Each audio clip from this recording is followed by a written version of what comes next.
What does subdividing property mean? Subdividing land is the process of splitting a parcel of land into multiple smaller parcels, each with their own individual titles.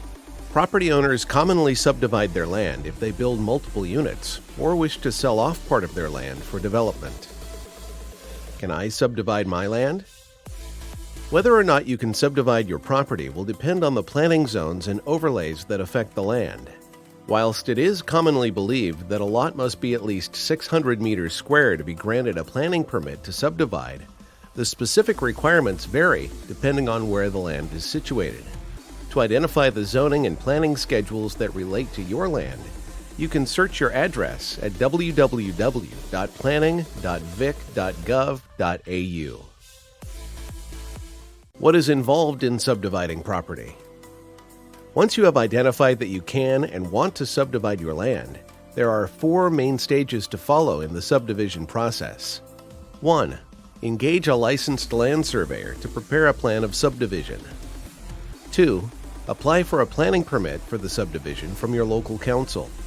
3. Submit the plan of subdivision to council for certification and obtain the statement of compliance.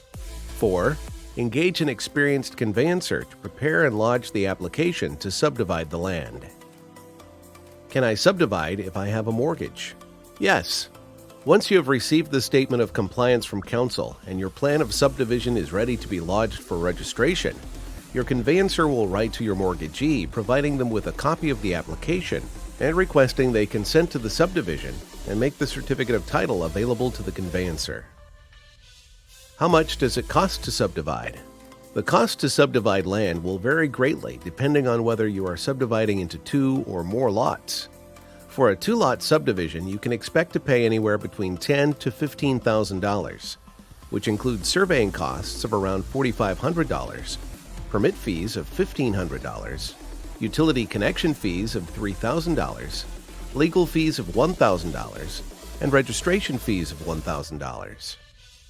If you are subdividing into 3 or more lots, you will usually be liable for a public open space contribution, depending on the location of the land, which can cost as much as 5 to 10% of the capital improved value of the site, bringing your subdivision costs upwards of $25,000. How long does it take to subdivide property? It can take anywhere from 4 to 18 months to subdivide a parcel of land, depending on how quickly you comply with different utility providers and council requirements and their clearance times. What size block can I subdivide? The size of the land you will need to subdivide will depend on the planning zone, overlays, and schedules that affect the land. Properties in a general residential zone or neighborhood residential zone may also need to comply with the minimum garden requirement, which is generally 25%, where a created lot is less than 400 square meters. Like this video and want to learn more? Check out our blog at www.conveyex.com.au.